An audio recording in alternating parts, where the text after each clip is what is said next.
de volta em mais uma parte do estudo Fim dos Tempos.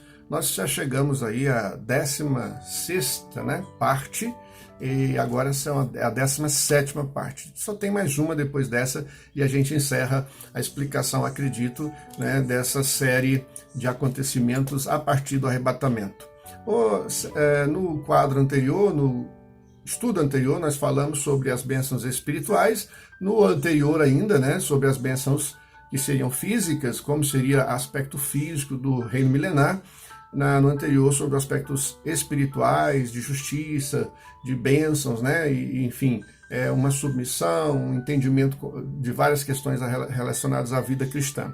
E agora nós vamos falar um pouco sobre a questão de, após esse reino milenar, logo no finalzinho, né? No final do reino milenar, você consta aqui a última rebelião e a segunda ressurreição, que é exatamente para o julgamento do trono branco. Então, vou falar rapidamente sobre isso, desses dois episódios, e descrevendo um pouquinho sobre isso. Então, quem está acompanhando aí com paciência, nós estamos chegando ao final dessa série de estudos. Nesta época, muitos espíritos demoníacos serão mantidos, que estão mantidos no abismo, né? Eles vão ser liberados no finalzinho do milênio, que a Bíblia fala um período de tempo, né? E o diabo comandará ainda uma rebelião. Em Apocalipse capítulo 20, versos 7 e 8, diz assim, ó: quando, porém, se completarem os 1000 anos, Satanás será solto da sua prisão e sairá a seduzir as nações que há nos 4 cantos da terra, Gog e Magog, a fim de reuni-las para a peleja. O número dessas é como a areia do mar. Ou seja, o diabo então vai marchar contra Jerusalém naquilo que é conhecido como a guerra do Armagedon, ok?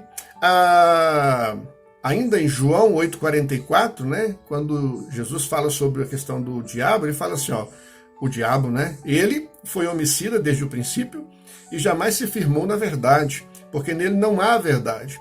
Quando ele profere mentira, fala do que lhe é próprio, porque é mentiroso e pai da mentira. Então a mentira realmente aqui, diz Jesus, foi criado, né, pelo diabo. Então, assim como ao enganar as pessoas, ele está praticando a especialidade dele, que é mentir e enganar. E utiliza isso para governo físico e espiritual das pessoas, para controlar as pessoas de qualquer forma. Nós poderíamos falar sobre isso aqui horas e horas, mas a gente está só dando uma pincelada nos acontecimentos. Os aliados aqui do Satanás, a gente não vai entrar nesse detalhe, mas geralmente são os governos, né, que ainda de alguma forma vão se rebelar. Aquelas pessoas que estiveram convivendo, e mesmo com um governo justo, ele colocará o quê? Defeitos na justiça de Cristo, defeitos talvez na forma como Deus vai estar julgando, Cristo vai estar julgando as questões, as leis, e ele vai então promover esse levante. Quando Satanás for liberto ao final do milênio, ele vai seduzir pessoas incrédulas, principalmente a partir de um levante contra Jesus. Está escrito em Apocalipse 20, verso 8, né? O número dessas pessoas é como a areia do mar. Aí será feito o quê? Um ataque a Jerusalém, será uma tentativa de ataque a Jerusalém, onde o diabo vai querer destruir a cidade santa, através de uma grande aliança mundial. Então aí todos os rebeldes que se unirão nessa última conversa e manipulação de Satanás, no último ato de desespero, para destruir Jerusalém e atacar o Senhor Jesus. É interessante que a forma como a gente vê, ele está atacando o povo, a cidade, ao Monte Santo, né? Então ele vai atacar ali para destruir os judeus. Os judeus sempre foram nutridos aí nutriram ódio, né, pelas pessoas, na verdade, ou as pessoas nutriram ódio por eles por conta do histórico de terem sido escolhidos. Assim como nós, servos do Senhor, quando declaramos Jesus como Senhor e Salvador, as pessoas geralmente nutrem ódio por causa da palavra do Evangelho, por causa da verdade. Nós vemos isso acontecendo hoje, é uma perseguição tremenda, porque o presidente resolveu usar um texto bíblico, alguns concordam, outros não, mas ele está usando um texto bíblico falando da verdade. Mesmo quando ele fala a verdade é autêntica, as pessoas o criticam, o julgam. Por quê? Porque ele está simplesmente falando a verdade. E a verdade nem sempre ela agrada a todo mundo, né? Que a gente chama do politicamente correto. Então o diabo é especialista no politicamente correto, em sofismas, em meias verdades. Quando, por exemplo, ele disse a Eva, né, através da serpente, ele disse que não, certamente se você comer da árvore você não morrerá. Ele estava falando a meia verdade. Era verdade que ela não iria morrer fisicamente naquele momento, mas que aquela morte que Deus tinha falado tinha um sentido duplo, não apenas de físico, mas de eterno, né, de afastamento de Deus. E assim ele conseguiu enganar. Mas aí quando, então, essa invasão, então, de Jerusalém, ou de Israel, descrita em Ezequiel, será executada por nações claramente determinadas vindas do norte. Poderia ser o caso de Rússia, acompanhado de diversas nações muçulmanas, né? E a invasão do reino milenar, no finalzinho, ela terá uma base mais ampla, a partir desses movimentos anticristos, né, que reinaram durante muitos anos, será vindo à tona novamente aquele mal, porque o mal ainda estará entre nós. O diabo estará preso, né? Estarão detidos essas forças malignas, mas nesse momento eles serão liberados. Liberados exatamente por quê? Porque está antecedendo o julgamento final. E eles têm a oportunidade agora de fazer correções, mas não vão fazê-lo. Biblicamente eles não vão se arrepender, não vão realmente corrigir os seus caminhos. O diabo, então, é lançado no lago de fogo. Dessa guerra, nós já falamos lá atrás um pouquinho, essa guerra do Armagedon, ela vai ser definitiva pela palavra do Senhor. Ou seja, Jesus vai levantar-se e quando Israel estiver perdendo e os aliados que possivelmente estiverem ali, praticamente estará sozinho, né? A gente entende que mais a parte da igreja, dos fiéis ao Senhor que estarão do lado de Israel, mas basicamente militantes, etc. e tal, mas pouco exércitos, nações praticamente terão abandonado. E quando estiverem todos para destruir Israel, como aconteceu na época do nazismo, aquela perseguição em massa, aquela covardia, quando estiverem avançando, estiverem para ganhar, a Bíblia diz que Jesus se levantará e com o sopro de sua boca, com a palavra de sua boca, ou seja, vai destruir os inimigos. Observe que os três personagens da divindade satânica, né?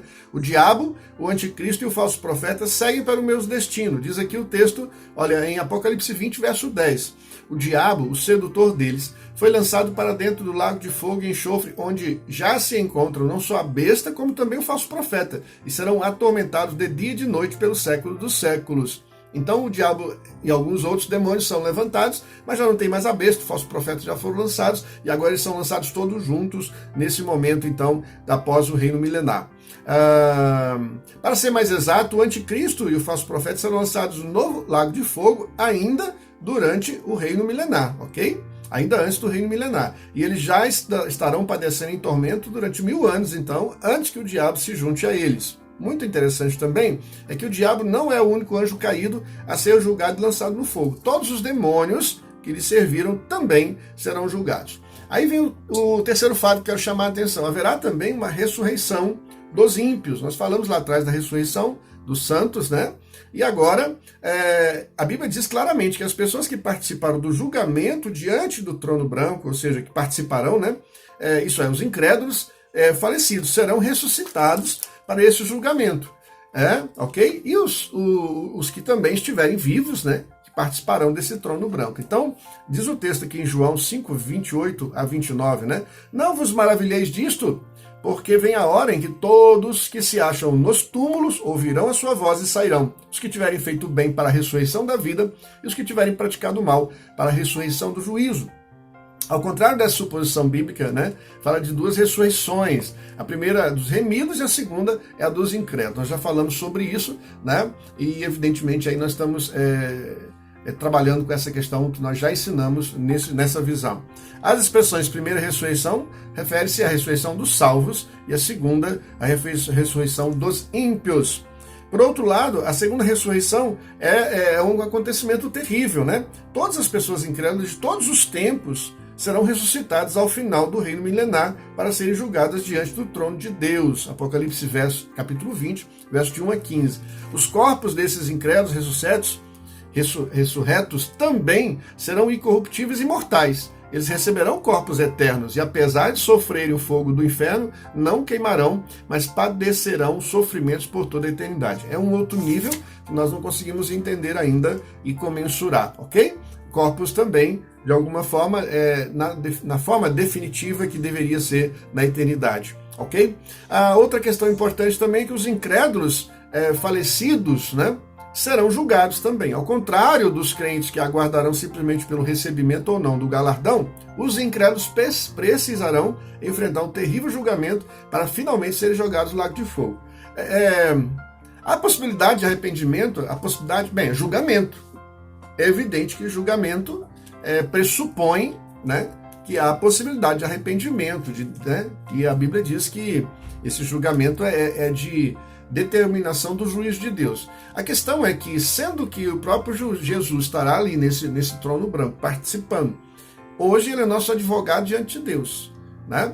Mas naquele momento ele será o quê? Uma testemunha de acusação, porque ele estará sendo honrado pelo Pai e as pessoas serão julgadas por terem rejeitado o Filho de Deus. A diferença está basicamente aí. Será que alguém conseguiria chegar diante do trono de Deus e conversando com Deus, que tudo sabe, que todas as coisas conhece, toda sabedoria, argumentar a favor de um momento daquele, né, e conseguir convencer a Deus de que ele é inocente e merece a eternidade? Bem, se conseguir, paciência, é um julgamento, Deus pode fazer o que quiser. Mas o que está bem definido é que sem o nome de Cristo não há salvação, né? Sem o nome de Cristo não há salvação. Como esse é o julgamento da eternidade, é um julgamento geral, e quem está é o trono branco, que representa o trono de Deus, o grande juiz, então evidentemente que todas as coisas estão submissas a isso, mas Deus não há de se contradizer. Então será um julgamento triste, porque muitas pessoas serão mortas, ou seja, serão lançadas conjuntamente com o diabo e seus anjos, né? Anticristo, a besta, a trindade satânica, todos serão lançados no lago de fogo. Quem estiver diante de Jesus Cristo nessa ocasião será julgado com base nos seus atos, né? Ou seja, precisamos lembrar que as pessoas comparecerão a esse julgamento porque não foram salvos. Os salvos participaram de um similar, que não é o julgamento, mas é o tribunal de Cristo, de prestação de contas. Então, quem morre em Cristo participa do tribunal de Cristo. Quem morre sem Cristo participa do trono branco.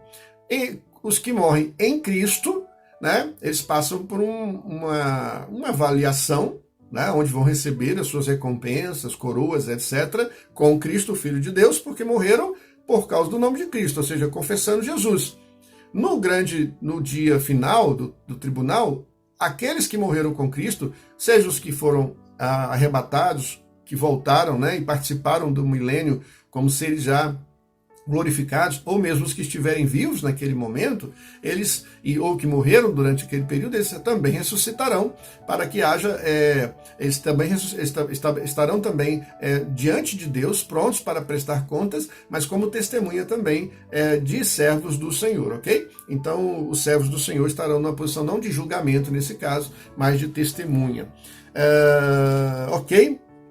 Quando o Senhor então abrir o livro da vida, não encontrará nenhum nome dessas pessoas que estiveram diante dele no trono branco. E aí a importância do livro da vida. Então seus nomes não constam no livro, porque eles rejeitaram a origem da vida, ou seja, Jesus Cristo. E essas pessoas, então, estarão diante de um destino terrível. A Bíblia fala em Mateus 13, 41 e 42, né, que o que espera por eles é choro, ranger de dentes, condenação, perdição, castigo eterno, banimento da face do Senhor, tribulação e angústia. Apenas será determinada diante do trono do branco, quando Jesus Cristo examinar cada pessoa com o seu olhar penetrante na presença do Pai. Aqui, o lago de fogo, perdão. O lago de fogo será o local eterno da permanência do diabo, dos demônios, do anticristo e dos homens também, né? E dos anjos caídos, enfim, todos os incrédulos. Então, vejam bem, nós nunca convivemos necessariamente com o diabo, né, na sua forma, porque nós somos carne e ele é espírito. Mas nós interagimos a mesma criação. Deus criou-nos no mesmo contexto, ou seja, os anjos foram criados primeiro, nos céus, e nós fomos criados em segundo plano, né? Mas aí, depois da queda, o diabo destrói esse projeto maravilhoso que Deus tinha criado aqui, mas nós somos contemporâneos de uma mesma criação. Por isso, ambos, seja o diabo, né, que é espiritual, que pode tomar forma carnal, e o homem, que era originalmente uma forma tanto carnal quanto espiritual, agora terá um corpo, nesse sentido, não glorificado, mas transformado, né? A palavra glorificado está associado a glória de Deus. Então, os crentes terão um corpo glorificado. Os ímpios também terão seu corpo glorificado no sentido de transformado, né, na essência espiritual para viverem perpetuamente, eternamente. Só que afastados de Deus. Então eles tomarão lugar com o diabo e seus anjos. Ou seja, imagine você, né? Jesus veio aqui no mundo por quê? Porque ele sabia que aqueles que forem para o inferno vão para uma morada que não foi preparada para eles. Nós somos preparados para morar nos céus e aqui na terra, para conviver nessas duas realidades, e não do inferno. O inferno foi preparado para os anjos, não para nós. Então as pessoas que forem para o inferno certamente vão passar a eternidade arrependidos, mas sem nunca poder mais mudar, ok? O que seria, na verdade, o fogo do inferno, né? Ninguém sabe. Alguns creem que seria interpretação literal, outros acreditam no fogo seria uma figura representativa da ira de Deus. Muito interessante aqui também. Agora, para encerrar, eu quero comentar o seguinte. Alguns textos da palavra dizem assim, olha, porque o Senhor teu Deus é Deus, é fogo que consome, é Deus zeloso. Deuteronômio capítulo 4, verso 24. Outro texto de Hebreus, porque o nosso Deus é fogo consumidor. Hebreus 12, verso 29. Ainda também diz a palavra do Senhor, mas quem poderá suportar o dia da sua vinda e quem poderá subsistir quando ele aparecer? Porque ele é como fogo do ourives e como a potassa dos lavandeiros. Malaquias 3, 2. Jeremias 4,4 também nos fala o seguinte, ó, circuncidai-vos para o Senhor, circuncidai o vosso coração, ó homens de Judá e moradores de Jerusalém, para que o meu furor não saia como fogo e arda, e não haja quem o apague por causa da malícia das vossas obras. O fogo da ira de Deus, então, é algo terrível. Em algumas traduções mais recentes da Bíblia, não se encontra a palavra inferno no Antigo Testamento, né? Ao invés disso, o termo hebraico é transliterado como Sheol, ok? Por exemplo, na grande maioria das passagens, o termo Seol pode assumir significados diferentes, né? Função no contexto em que se encontra. Sepultura, em outros casos, lugar dos mortos, ok? No Novo Testamento, observamos que várias palavras se referem à doutrina do inferno. Parece que a palavra neotestamentária Hades corresponde ao termo Seol no Antigo Testamento. Uma outra palavra que se refere ao conceito também de inferno é Geena. Tá? Essa palavra tem uma história interessante, que o povo de Israel, por várias gerações, cometeu diversas abominações aos filhos de Deus, aos filhos de Inom, inclusive o sacrifício de crianças. E esses sacrifícios, né, malfadados, eram oferecidos ao falso deus Moloque, dos Moabitas. Jeremias denominou acertadamente esse lugar como Vale da Matança. Ok? Outra coisa interessante também, esse lugar originalmente originalmente se chamava Geben Inon, depois foi abreviado para Genon, ou seja, a tradução grega da palavra é Geebna. Ela foi adotada como conceito adequado e representativo para a realidade do inferno. Ou seja, o inferno, o diabo, seus anjos, o anticristo, a besta e todos os homens e mulheres, jovens, todos os conscientes que partiram para a eternidade, perderam a vida física sem ter um arrependimento, uma transformação, serão lançados definitivamente no lago de enxofre. É interessante que a Bíblia fala que o inferno também será lançado. Então esse lago de fogo, aonde será afastado da presença de Deus, eu fico imaginando, porque imagine só, a Bíblia diz que aonde você for, no fundo do mar, no fundo do universo, em qualquer lugar onde você for, aonde existir vida, Deus está ali. Então, mas no lago de fogo, a Bíblia diz que Deus não estará lá. Será a única forma de afastar-nos plena e totalmente de Deus. É um banimento da presença de Deus, um lugar onde nem Deus vai. Pare para pensar nisso. Não sei, não estou apostando disso, não estou fazendo pressuposições teológicas, é só uma reflexão mesmo, né? O que será isso? O que tem a ver com isso? Nós podemos estudar isso em outros momentos, a gente tem alguns pensamentos a respeito disso, mas biblicamente não temos uma referência, não temos ainda um embasamento para dizer o que realmente é isso, afastar-se de Deus. A Bíblia diz que o que nos afasta do Senhor é o pecado, né? Uma vez que esses homens, o diabo, o anticristo, a trindade satânica, né? E todos serão lançados no lago, eles serão afastados de Deus. da eternidade à eternidade. Ok? Pense nisso quando você estiver vivendo a sua vida cristã e entendendo que tem muita coisa pela frente. Talvez estudando esses episódios, a gente nem necessariamente... A gente não deve se preocupar necessariamente com o que vai acontecer, é saber para a gente ter uma informação para ver como vivemos o dia de hoje. Porque possivelmente nós vamos morrer antes que tudo isso aconteça, é evidente. Né? É claro, é evidente. Mas resta-nos saber que ainda há uma história toda para ser vivida pela frente, mas nós estamos no princípio dos fins. E algumas coisas que vão acontecer agora para frente vão determinar onde nós vamos passar a nossa eternidade, inclusive hoje. Né? A Bíblia diz, hoje, se ouvides a voz do Espírito, não endureçais o vosso coração. Ok? Arrepende, veja onde caiu, né? E arrepende do teu mal. Então, vamos orar nesse momento. Eu quero orar por você, eu quero abençoar a sua vida. Estarei orando por você que está assistindo esse vídeo, para que Deus toque no seu coração, você abra o seu coração para Jesus, possa fazer realmente uma vida melhor, ser um cristão mais temente ao Senhor. Até o próximo bloco, Deus te abençoe.